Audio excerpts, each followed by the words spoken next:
We have another question. Mr. Deedat, I only want to ask you one question on what you said. Did you read, there's two questions actually. Did you read the Bible properly? That's my first question. Your first question is, did Mr. Deedat read the Bible properly? Yes. Thank you. And the second?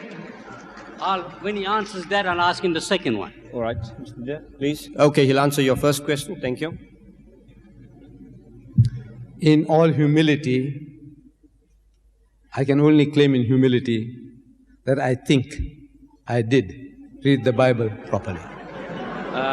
I believe you didn't read the Holy Bible properly, because I want to tell you something from what you told just now. When Jesus came back from the resurrection, he went for the Last Supper. And he said, this is my body and this is my blood. I want to tell you, he had the Last Supper before he was crucified.